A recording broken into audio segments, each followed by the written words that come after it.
Jimmy, I gotta take a dump. What? No, I mean I need a dumpster. Well, for all those needs, you need to call Big V Dumpster Rental, Long Island, New York, 631-900-DUMP.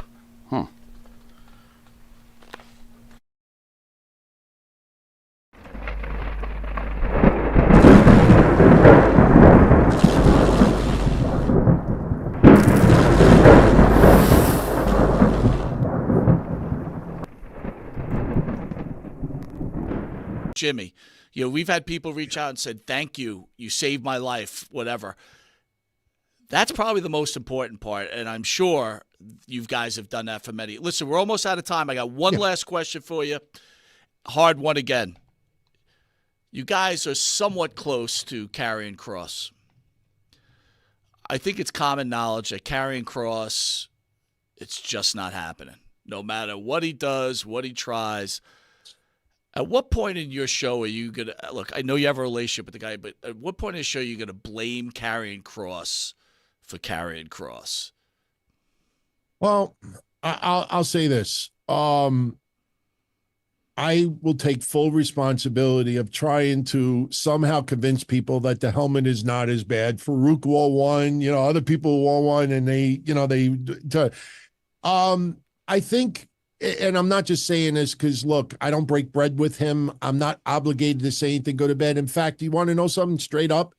One of the reasons why he became a fan of what we do before he even got into wrestling was because if we don't like something, we will tell you. It's nothing personal. We don't want to see anybody get hurt by it.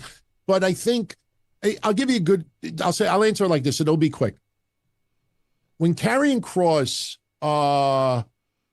I'm trying to remember if it was Lucha Underground. I don't remember if it was Lucha Underground, but right before he went to WWE, I remember people were saying, "Oh, they got to put him to the main roster. Fuck NXT. He's got to do this. Oh, I can see you did." And he was like, "What? I haven't even gone there yet, and you're already saying I should do this, this, and that." Like, he doesn't want people to put him on a pedestal. But I'll say this: I think of Dijak being released today. And Kevin and I had just had this conversation on Monday that there are some big men that WWE just does not know what to do with. And sometimes their creativeness, they can't get it over in a 120-page book. They need 500 pages. You know what I mean? So I think the problem with Karrion Kross is Scarlett, they put him with Paul Ellering. And I love Paul Ellering. I love what he did with the Legion of Doom. To me, he looks like a bonsai plant right now. Like a really old, small, cool-looking plant. But if you ever bought a bonsai plant, after a while, you look at it and you're like, why do I have this? It doesn't bear fruit. It doesn't. They put him with him. They put him with AOP, and with all due respect, AOP has been a disaster. They had matches with the Street Profits that they got knocked out of the ring, and they were just dead for 10 minutes. And we were laughing like, what? These are 360-pound guys, and they're laid out like they're dead. And I'm saying to myself, why are these people together? So I'm not trying to dodge with Karrion Kross. All I'm saying is that I think that they have yet to allow him to be on the main roster as just him and Scarlett being that natural born killers type duo, a little bit, very, very intelligent, but also very maniacal. And I was thinking if they go to Netflix and they could have a little bit more freedom, that the character may come off a little bit more. The problem is, and I'm saying this is criticism, when you got the bloodline storyline kicking ass, when you have other storylines that are blowing it out of the water, when it comes to Karrion Kross talking about Xavier Woods, talking about, Sheamus, talking about the Street Profits, who cares? Right. So, who cares? I think the problem is The presentation sucks. Yeah, I think the only way Kross is saved is they got to get him away from the AOP. They got to get him away from Paul Ellering and Shave let his him head. Shave his head. Yeah, he could his shave his head, and also And Scarlett's you know, hair's got to be blonde. blonde. yeah, I kind of feel like they did that because of Tiffany Stratton is the blonde, Right, you know. that's true. But I want to see him fuck with heels. I think you allow him to deck Grayson Waller and Austin Theory, might get a nice little pop. You know, WrestleMania 40, they did the street fight.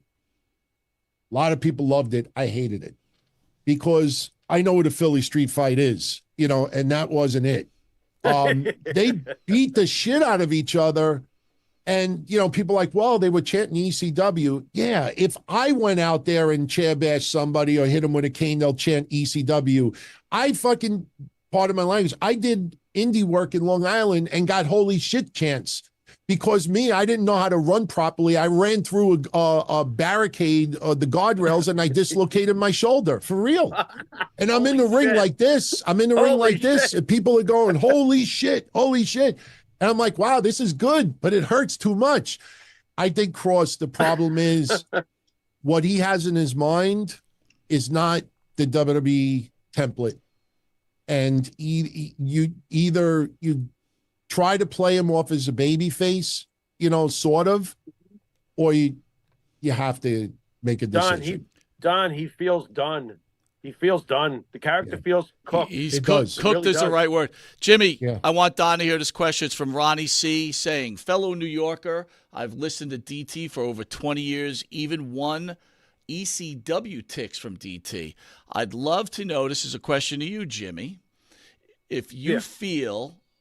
he's followed wrestling hotlines. Do you feel DT's hotline would be successful in 2024? That's really a great question. It's hard to say. I mean, after all, everything's at the tip of our, you know, holding a phone nowadays. Maybe. It all depends on how it's marketed, right, Don? Yeah, I don't think it would work as far as dialing a phone number anymore because 2 clicks, you're on YouTube. You know, one click, you're on Apple. You're on Spotify.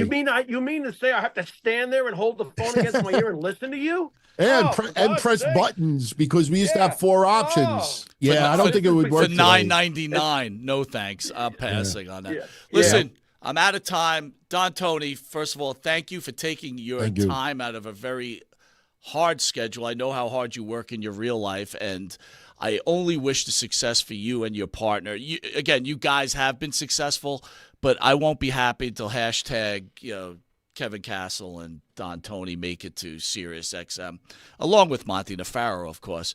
Jimmy, we will not be on July 4th. We return back the week Thursday after, where we have B. Brian Blair in studio. And I'm still working on a special Von Erich to come in, and then Diamond Dallas Page, right? So it's been some really great shows, Jimmy. I thank you again. Don Tony, thank you for taking your time out. Thank you for having me. I was very much appreciated. And we'll see you guys. By the way, everybody, happy 4th of July, and everybody for taking. Thank you. Rumor has it in the debate today that Biden fell asleep at the stand. So we don't know what's going on right now. Jimmy, you want to send us out? You've been watching Monte and the Pharaoh with the great Don Tony. And until after the 4th of July, happy 4th of July. Later.